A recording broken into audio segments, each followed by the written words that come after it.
Bom, a gente vai começar hoje mais uma aula do Império Brasileiro.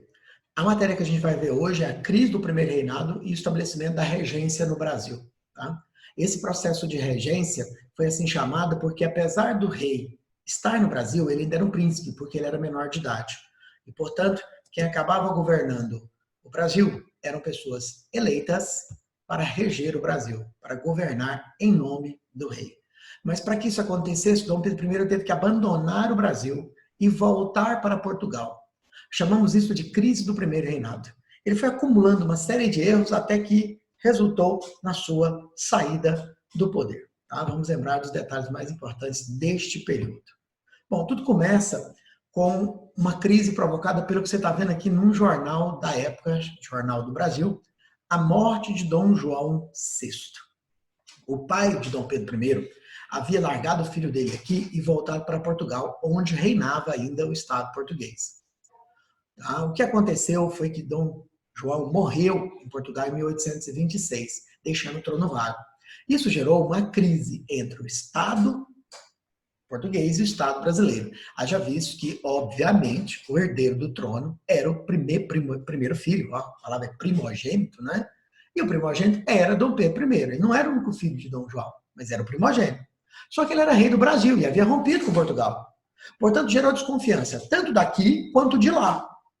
No caso de lá, a nobreza portuguesa temia que o rei acabasse optando em governar mais para o Brasil do que para Portugal, o que obviamente geraria novamente satisfação, igual foi naquela época lá da situação inversa. Segundo, a aristocracia brasileira, aquele partido brasileiro, aí eu preciso voltar com vocês na memória.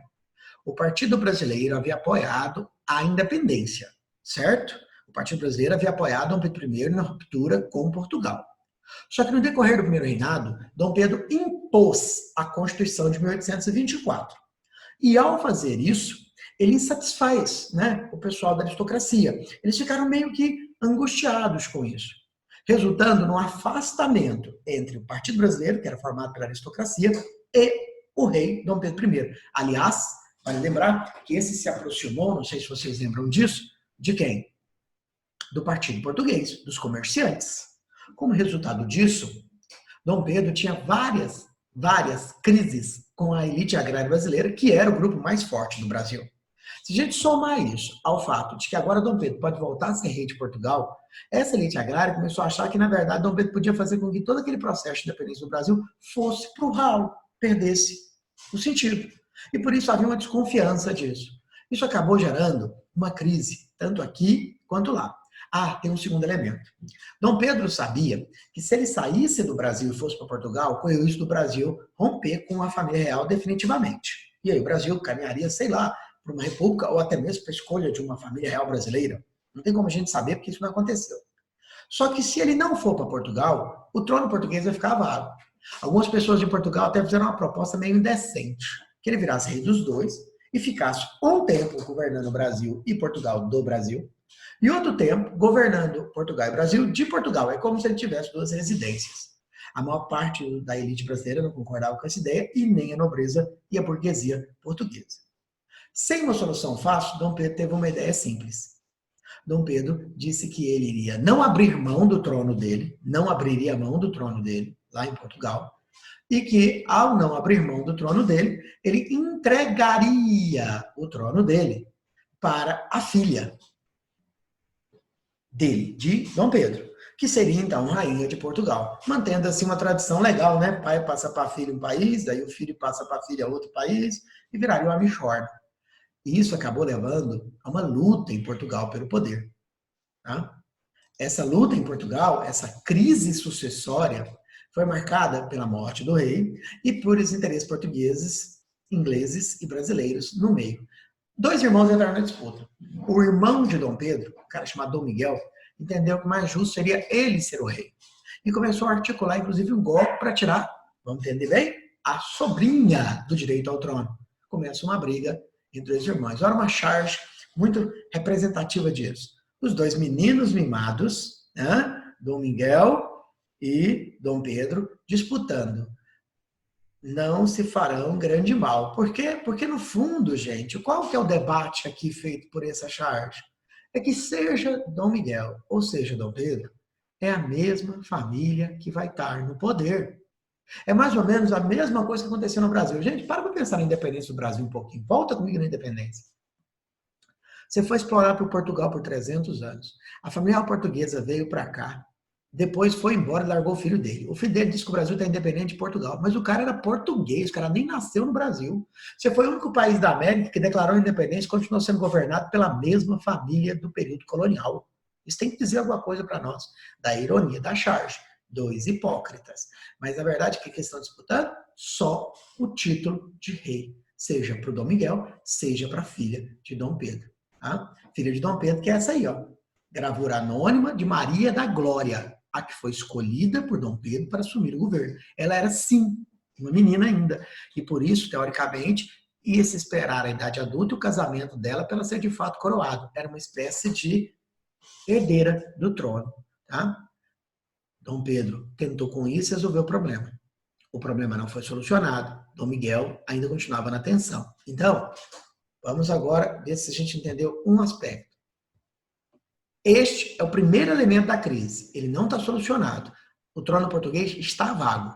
A disputa está entre Maria da Glória, escolhida por Dom Pedro, sua filha, ou Dom Miguel, seu irmão.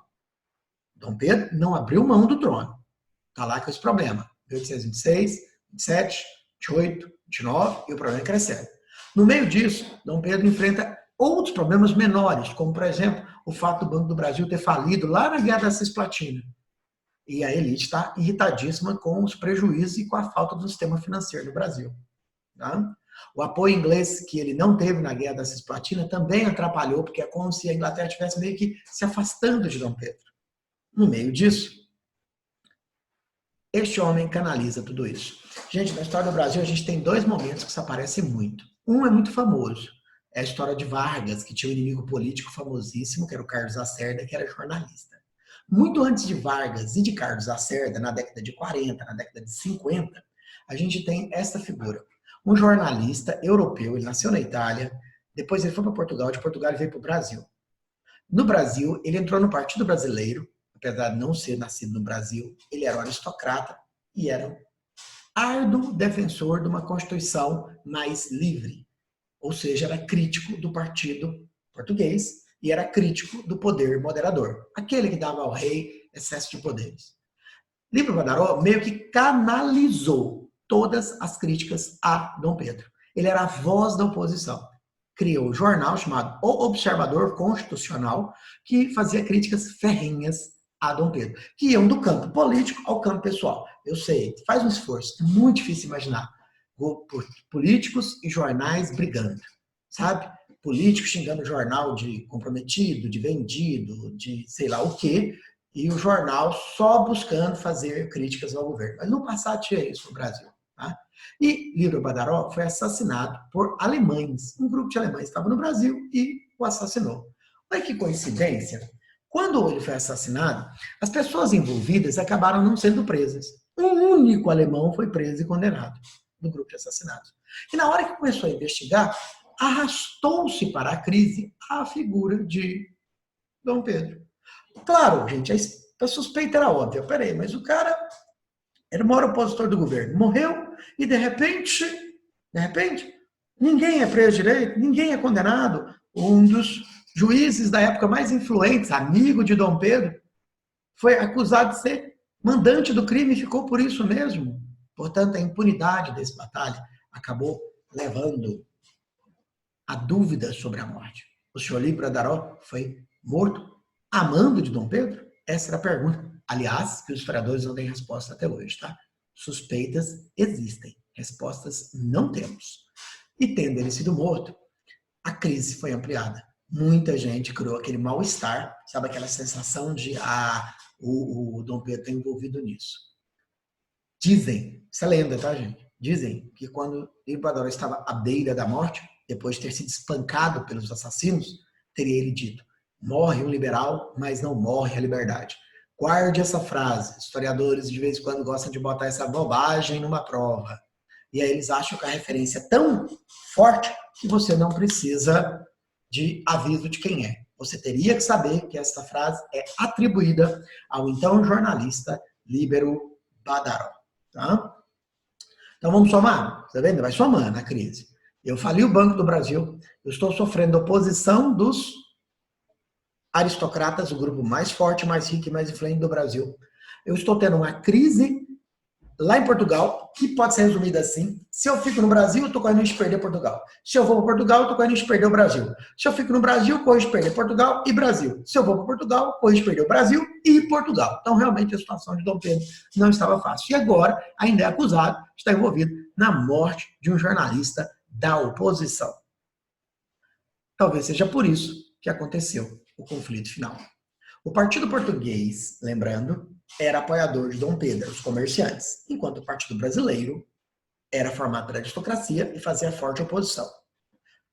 Quando Dom Pedro ficou sabendo da morte do Líbero Badaró, ele foi até Ouro Preto, em Minas Gerais, para poder sair um pouco do Rio. Diz que o clima no Rio estava pesado. Quando ele chegou em Ouro Preto, a cidade estava de luto em homenagem ao jornalista. A cidade não recebeu Dom Pedro. Ele ficou muito magoado.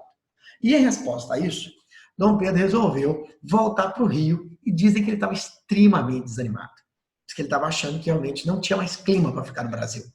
O Partido Português, preocupado com isso, foi fazer uma festa para Dom Pedro, uma festa de desagravo. Vamos fazer uma festa, vamos fazer uma comemoração. O Partido Brasileiro, os aristocratas, ficaram sabendo da festa. Resolveram ir para atrapalhar a festa. Ir para atrapalhar. Diz que eles fizeram fogo em locais onde teria a festa, eles avançaram sobre as casas do pessoal onde teria a festa, e o pessoal português, irritado, jogou garrafas, mesmo, vidro, garrafas, nos brasileiros, iniciando uma série de conflitos de violência nas ruas do Rio de Janeiro, chamado a Noite das Garrafadas. Luta de rua entre brasileiros e portugueses. Quando ele escreve brasileiros e portugueses, por favor, os partidos simpatizantes no Rio. Dom Pedro é visto na sacada de um sobrado atirando nos brasileiros. Isso aqui é uma menção da época. Não é certeza que rolou, tá? Não é certeza que rolou. Então, fique esperto para não cair nessa conversa. Bom, vamos resumir e derrubar esse homem, então? Coisa que eu prometi para essa aula. Crise entre o maior partido do Brasil, falência da única instituição financeira importante do país, acusado de estar envolvido na morte de um jornalista da oposição, medo de perder o trono português para o seu irmão. Esse era o cenário de Dom Pedro. Ele até tentou um acordo com o Partido Brasileiro para formar um novo governo. Esse acordo não vingou. E aí sobrou para ele apenas uma solução. Chamou os principais representantes dos dois partidos, do Partido Brasileiro e do Partido Português, e fez a seguinte pergunta a eles. Meu filho é um menor de idade, tem apenas 5 anos. Caso vossas senhorias se comprometam a reconhecer o direito dele ao trono, eu vou renunciar e irei embora do Brasil para garantir a pacificação do país. O Partido Brasileiro imediatamente aceitou, o Partido Português, com uma certa relutância, acabou aceitando. E aí, Dom Pedro, neste acordo político, assina a sua renúncia. Tá? Ele tenta convocar, lembra? E assina a sua renúncia. Aqui você tem a renúncia literal, ela está no museu, tá? Escrita de próprio punho por Dom Pedro. Depois você se reclama da minha letra. Olha a letra do cara. Não reclama da minha letra maior. Tá? E olha bem, usando o direito que a Constituição me concede, declaro que hei muito voluntariamente abdicado na pessoa do meu amado e prezado filho, Dom Pedro de Alcântara. Tá? Acabou? O que é Boa Vista? É o Palácio. Quinta da Boa Vista. Abandona aqui. Só para lembrar, Dom Pedro vai para Portugal, impede o irmão dele de ser coroado, fala, não, quem manda essa desgrama que sou eu, e vira Dom Pedro IV, rei de Portugal. Então, nosso querido Dom Pedro I foi rei do Brasil e foi rei de Portugal. Tá? 9 anos de governo no Brasil. Tá? 9 para 10, não é isso? E com a renúncia, o pessoal se perguntou quem que assumia, já que o jovem Pedro de Alcântara tinha apenas 5 anos. De acordo com a Constituição Brasileira de 1824, na ausência do rei, 3 governantes serão eleitos para assumir no Brasil por um período não maior do que 4 anos e renováveis por novas eleições até que o rei tenha a idade de coroação, que era 18 anos. Portanto, chamamos isso de período regencial. Vou repetir de novo isso aqui para fazer uma afirmação que você não entendeu, seja agora, seja depois, tem que cobrar de mim. Tá? que a gente entende como período regencial? O período, e no Brasil, o império, no qual os governantes foram eleitos pelo parlamento para governar em nome do rei. Tecnicamente, o mandato de cada regente deveria ser de, no máximo, 4 anos, renováveis por novas eleições. Então, veja bem, um período onde o governante vai ser eleito para um determinado mandato. Se ele vai ser eleito e para um determinado mandato, isso não lembra a República? Por isso, alguns historiadores chamam o período regencial de experiência republicana. É isso que eu gostaria de ter certeza que você está entendendo. Foi um período de experiência republicana no Brasil. A regência era para ser trina, 3 eleitos. Durante o período da renúncia até a eleição, a regência foi provisória. Por isso ela é dividida em período provisório e depois período da regência trina permanente. Tá? E neste período tem uns fatos marcantes, mas talvez o fato mais marcante tenha sido o ano de 1834, quando eu mudei a lei da regência. Quando a regência foi feita como trina, porque assim dizia a Constituição, ok? Aí eles mudaram a Constituição e passaram a ser uma regência una, onde apenas um governaria. O ano foi 1864. Se fosse no Brasil de hoje, chamaríamos isso de emenda. Como era no Brasil da época, chamava ato adicional. É a mesma coisa de uma emenda constitucional. E além de mudar isso, teve uma segunda mudança importante nessa emenda, que era ampliar a autonomia das províncias. De forma que eu tenho um só regente a partir de agora, e eu tenho as províncias que hoje você chama de estados com maior autonomia. Ok? Então aqui o que eu tenho é a regência trina passando a ser una. A regência trina passando a ser una. E aí os dois regentes da regência una que costumam aparecer em prova. Primeiro foi um cara chamado Feijó, depois um cara chamado Araújo Lima, os dois regentes. E aí a regência está estabelecida. E os partidos mudam de nome. É isso que eu quero te mostrar agora. Vamos voltar na aula da primeira reinado? Você tinha 2 partidos importantes, o Partido Português e o Partido Brasileiro. Com a renúncia de Dom Pedro I, o Partido Português passou a se auto-intitular restaurador. O que ele está querendo dizer? Não é difícil. Eu sou restaurador, ou seja, eu quero restaurar o governo de Dom Pedro I, eu quero a volta de Dom Pedro I. Aí você fala, mas Dom Pedro I não virou rei de Portugal? Então ele seria rei de Portugal e do Brasil ao mesmo tempo, chamaríamos isso de Reino Unido. Já o Partido Brasileiro vai ver a maior parte absoluta deles indo para um partido que vai ganhar o nome de moderados, liberais moderados. São monarquistas, apoiam a regência e defendem a coroação do rei quando ele atingir a maioridade. Portanto, não aceita hipótese nenhuma Dom Pedro I voltar. E vai ter um grupo pequeno, formado por mais intelectuais, pessoas mais urbanas, que vai formar um grupo chamado exaltados. Como diz o próprio nome, o exaltado é mais radical. Sabe o que ele quer?